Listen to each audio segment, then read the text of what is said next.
अस्सलाम वालेकुम प्यारे दोस्तों। अक्सर औक़ात हमारे घर वाले आलू पकाते हैं तो इसको छीलते हैं, इसकी छिलका ज़ाय कर देते हैं। छिलका बहुत कीमती है इसका। इस आलू को धो लें, धोने के बाद इसको छीलें।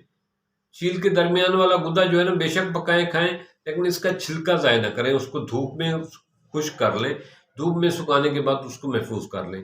इसका कहवा, जी, इसका कहवा कब्ज़ का इलाज है, मैदे के अंदर गैस प्रॉब्लम जो है उसका इलाज है, और मैदे के अंदर जो ज़ख्म है उसका इलाज है, और ऐसे लोग जिनको खाना खाने के बाद अक्सर बेशतर गैस हो जाती है उसका बेहतरीन इलाज है।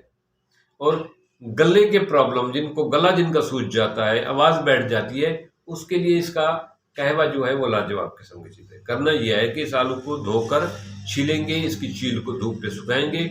इतनी सारी जो है ना, 1 चम्मच के बराबर वो छील खुश्क लेंगे, कहवा बनाएंगे उसको छान लेंगे, और उसमें जो है मामूली सा 1-2 कतरा नींबू का डालेंगे, और हस्बे ज़ायक़ा चीनी डालेंगे, जिसको पसंद है वो आप पी लेंगे।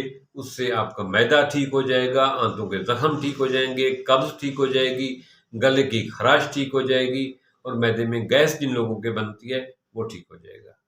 ये इंतहाई लाजवाब किस्म की चीज़ है। इसकी एक-एक चीज़ कीमती है, एक-एक चीज़ के बहुत सारे फ़ायदे हैं। मैं